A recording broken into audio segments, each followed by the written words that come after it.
By the end of April 1945, it was clear to almost everyone that the Germans would not be on the winning side of the war. As Soviet forces fought their way through Berlin, American, British, French, and other Allied armies rushed to meet them.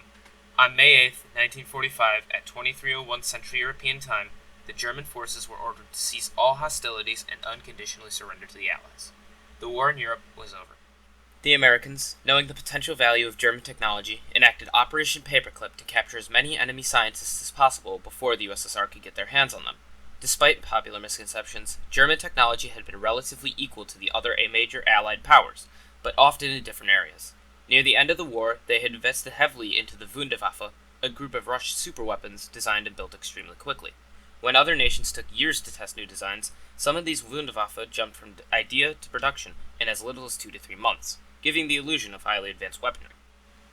Some of the most famous of the Wunderwaffe were the Vergeltungswaffen, or vengeance weapons.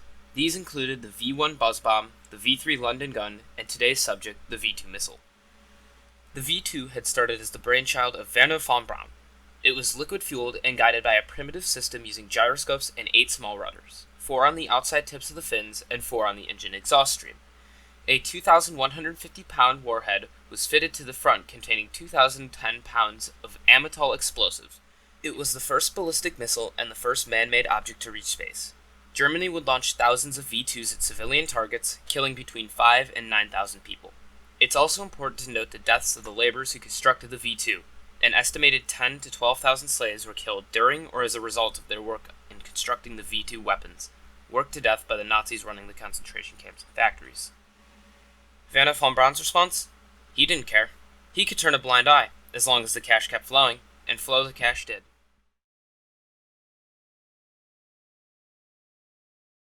I'm not here to argue the morality of Operation Paperclip. However, it is important to note the history of American and Soviet space travel. So as we go through this series and our history of American rockets, remember that most of them, including the Saturn V, were designed by a card-carrying member of the Nazi Party who turned a blind eye to horrific atrocities. So, after the war, the Americans had captured some V-2s and some scientists, about 100 V-2s and 1,600 scientists to be exact.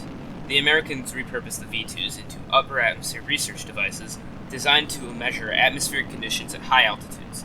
The rocket would perform well, except for one, which suffered a malfunction and landed in Mexico, which nearly caused a diplomatic crisis.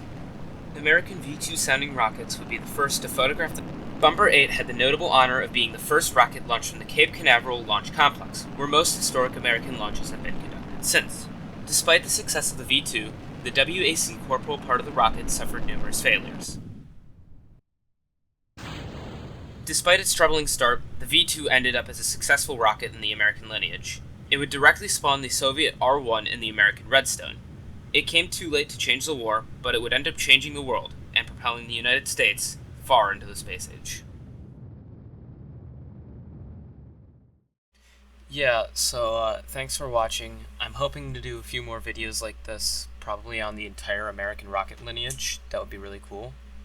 But this is the first time I've done a video like this, so thank you all for watching, and see you in the next one. Bye.